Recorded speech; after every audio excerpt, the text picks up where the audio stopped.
for me, the Switch has always been that handheld where it's kind of like, unless I love Nintendo games, there is no point in getting the Switch. Solid mind here, and today we are looking at the Nintendo Switch 2.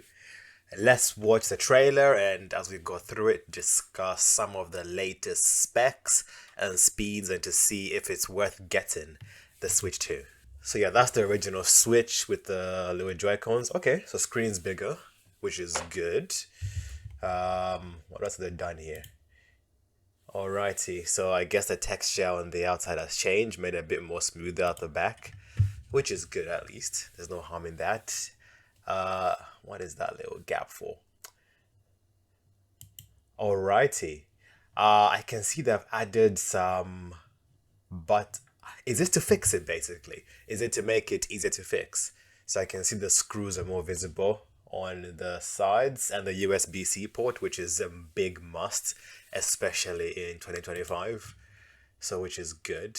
That is a big plus. So on button, two volume buttons, audio jack, and another USB-C port. This is a good thing. This is a game changer. It means that you can charge your device, and if one port does break, use a different port.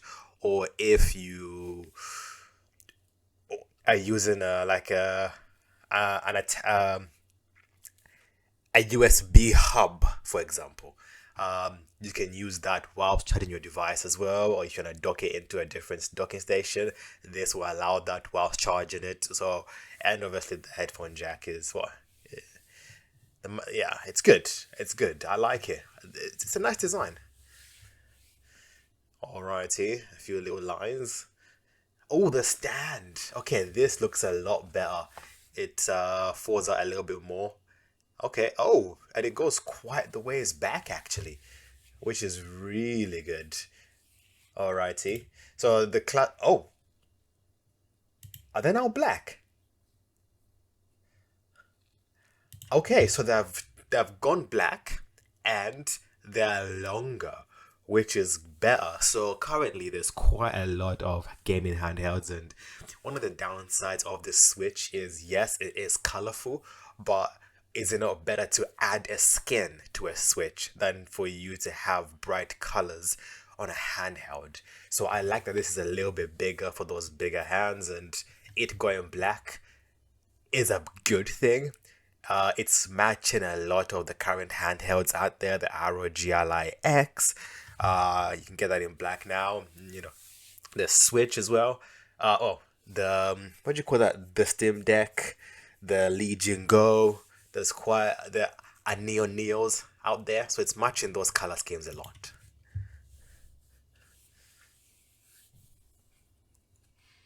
Ah, okay, this is so much better. The color is now underneath the Joy-Con controllers, which is good.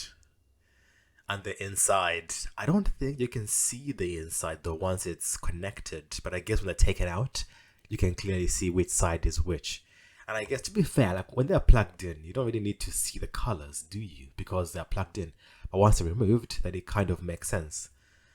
Okay, nice. So is that like pink and blue type of colors? Nice, nice. Oh, that looks gorgeous. All right, same buttons. Okay, looks good. I don't see any complaints so far in here. Oh, is it gonna be like a mouse?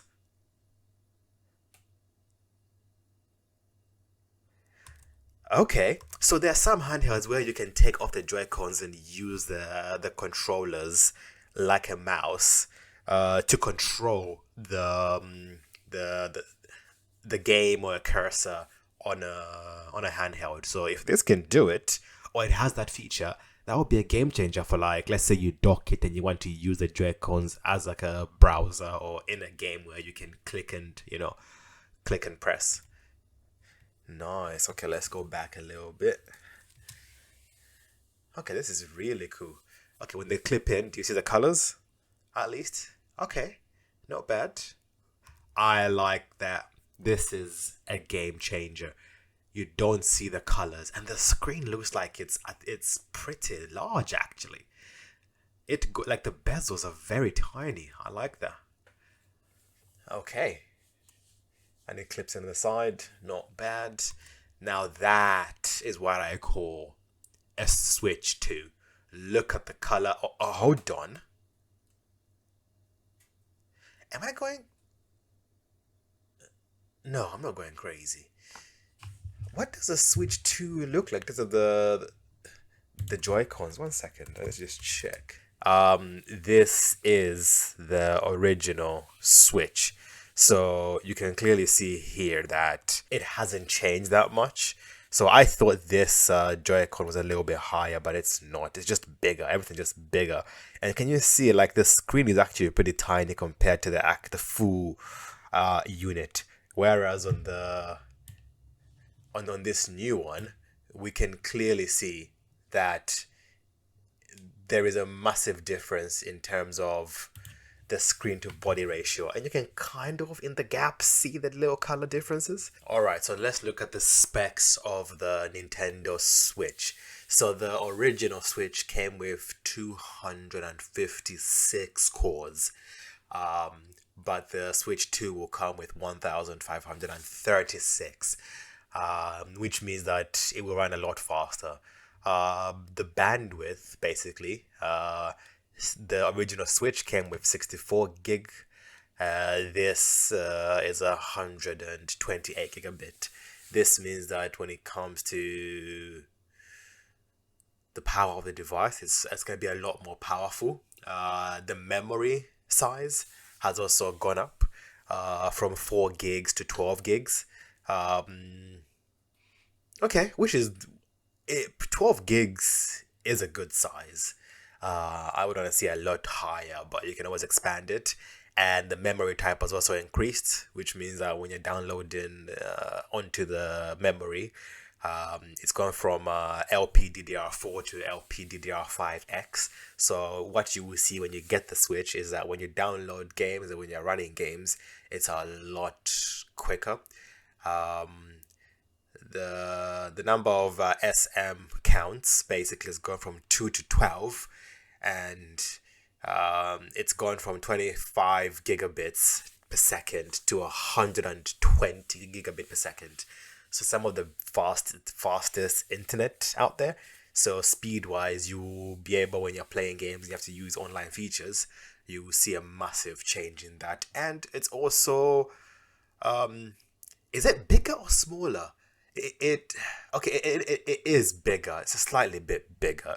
It's gone from 178 millimeters to 206 millimeters. That's in length, which isn't too bad. In the width, in terms of how wide it is, it's gone from 102 to 115, and in terms of how thick it is, it hasn't changed that much. It's gone from 13.9 to 14 millimeters. So the depth wise, we haven't seen much of a change.